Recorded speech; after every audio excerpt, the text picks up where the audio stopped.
The Stoic CEO, Ancient Insight, Modern Leadership. In the first quiet seconds, before the inbox fills and the market opens, a question hangs in the air. How do we stay human when the world demands speed? This story is here to explore that question, how inner calm becomes a form of intelligence when everything feels urgent. The quiet question beneath the noise. Between stimulus and response, there is a space. In that space is our power to choose. Viktor Frankl. I remember standing at a glass wall overlooking a city waking up. Screens flickered like constellations. Numbers rose and fell. Somewhere in that glow, I felt the familiar tightening, pressure dressed as purpose. What if emotional intelligence wasn't about managing feelings, but about seeing them clearly? Not soft skills, but a physics of the mind. The Stoics called it ataraxia, a steady center. Modern neuroscience calls it regulation. Same sky, different language. The boardroom is a storm system. No man steps in the same river twice. Heraclitus. Markets behave like weather, volatile, nonlinear. A CEO's day unfolds inside a storm system of emails, earnings calls, and human fear. Within the first moments of a crisis, the inner question sharpens. Can clarity exist without control? I watched a decision land like lightning, sudden, irreversible. The room held its breath. Stoicism doesn't deny the storm, it studies it. The ancient insight is simple and radical. Distinguish what you can influence from what you cannot. In modern terms, it's signal versus noise. The brain's prefrontal cortex steadies when it knows where agency ends. Calm becomes strategy. The architecture of inner control. If you are distressed by anything external, the pain is not due to the thing itself. Marcus Aurelius. Here's the quiet pivot. Emotional intelligence isn't emotional control, it's perceptual accuracy.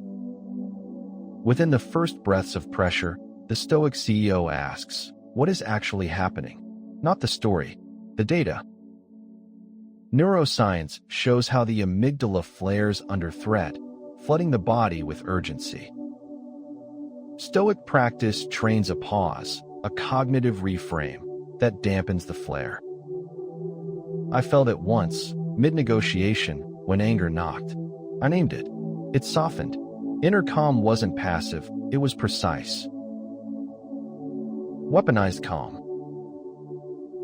You have power over your mind, not outside events. Marcus Aurelius. Forget everything you think you know about emotional intelligence in the boardroom. The most effective leaders aren't suppressing emotion, they're converting it. Calm is not kindness, it's leverage. In chaos, calm moves faster. It listens longer. It sees second-order effects. I've seen a room shift when one voice stayed level. Like gravity, it reorganized the field. Stoicism reframes emotion as information, not instruction. That's the weapon, discernment. The illusion of urgency. Hurry is not of the devil. Hurry is the devil. Carl Jung. The inbox trains us to confuse speed with importance. The inner question here is gentle. What deserves my immediacy? The Stoics warned of fantasia, impressions that masquerade as truth. In the digital age, urgency is engineered. Notifications pulse like a heartbeat that isn't ours. Psychological research shows decision quality drops under perceived time pressure. The Stoic CEO steps outside the illusion, creating temporal distance. A breath, a walk, space returns, and with it, choice. The mirror of mind. The greatest discovery of my generation is that a human being can alter his life by altering his attitudes. William James. Leadership is a mirror. Emotions echo downward. When the center wobbles, the system amplifies it. I felt the weight of that. How a single mood can ripple through teams like a wave. Stoicism practices daily reflection, not to judge, but to observe. Modern psychology echoes this with metacognition, thinking about thinking. The CEO becomes both actor and witness. Calm here is contagious, not imposed. Data, destiny, and detachment. The universe is not required to be in perfect harmony with human ambition. Carl Sagan. The market doesn't care about our plans. This section asks, can ambition coexist with acceptance?